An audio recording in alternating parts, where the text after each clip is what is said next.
Welcome back to The Bored Journalist. Today we're heading back to North Texas to the quiet suburban city of McKinney, a place where family, faith, and routine define the rhythm of everyday life. Nestled in Collin County, McKinney is the third largest city in the county, just behind Plano and Frisco.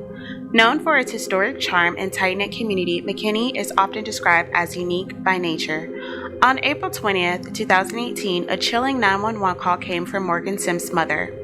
Her voice was trembling as she told emergency dispatchers that her daughter had just shot her husband, DaRay Sims, in their McKinney home. Inside the house, their two young children, just 2 and 6 years old, were left alone. Minutes earlier, Morgan Sims had allegedly shot her husband, 37-year-old DaRay Sims, 4 times while he was in the shower. When paramedics arrived, DaRay was found unresponsive, lying on the master bathroom floor. But Morgan was gone. She had fled, taking DaRay's phone, wallet, car keys, and even the family's passports. She was eventually found a few miles north near the small town of Anna, Texas, with several $1,000s in cash, a one-way mapped route to Mexico on her phone, and no clear answers. What led up to this moment? Was it self-defense, as she would later claim, or was it a calculated killing masked by a narrative of abuse? To understand this case, you have to go back. Morgan and DaRay had recently celebrated 7 years of marriage. DaRay, once a standout football player at Abilene Christian University, had made a name for himself in Texas college sports. Morgan had been a hairstylist for over a decade. Together, they seemed to have built a life until that life began unraveling behind closed doors. The couple's history was turbulent. In 2014, while living in DeSoto, Texas, DaRay was arrested for allegedly choking Morgan. She refused to press charges and the case was dismissed by a grand jury. But in the court years later, Morgan testified to years of physical abuse and emotional abuse. Photos shown to jurors depicted bruises and injuries she claimed were caused by DaRay.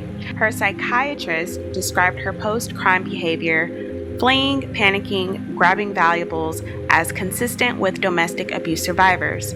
On the day of the shooting, the couple had reportedly been arguing again, this time over divorce and custody of their children. According to Morgan, DaRay took her keys and shoved her to the ground to prevent her from leaving. Later, she said she went into the bathroom to take a shower, trying to end the fight, but DaRay followed her in. According to her testimony, he tried to force himself on her. That's when she fled the bathroom, retrieved a gun from the closet safe, and returned. She claimed DaRay grabbed her arm and hit her in the face, and that she opened fire in self-defense. But the prosecution wasn't moved. They pointed to text messages sent the day before the shooting. Morgan had discovered her husband was visiting websites for secret meetups. She was furious. The state painted a picture of a woman who wasn't acting in fear, but in rage. They also introduced surveillance footage showing DaRay calmly mowing the lawn just 10 minutes before the shooting and coming inside the house to take a shower. One of the most heartbreaking pieces of evidence came from their 6-year-old daughter.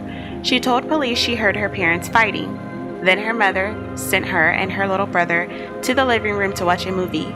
From there, she heard the gunshots and then silence. When she went to the bathroom, her father was on the floor. Her mother stood nearby, hiding a gun behind her back. Before Morgan left the house, she reportedly told her daughter, "Whatever you do, don't go into the bathroom." She had never left the children home alone before. Prosecutors pushed for the maximum sentence, 20 years in prison for manslaughter. They argued Morgan Sims was not a victim, but a manipulator, someone capable of abandoning her children and fleeing the country after killing their father in cold blood.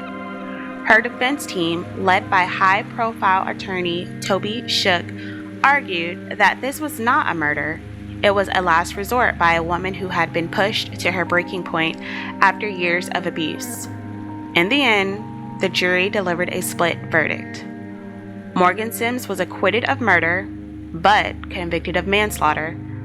Her sentence? 10 years of probation. The judge added 180 days of jail time. She began serving it in November of 2021. To this day, opinions are divided. Was Morgan Sims a survivor, or was she a calculated killer? Was justice served, or was it just another tragic chapter in the complicated story of domestic violence? I'm the Bored Journalist, and thank you for watching.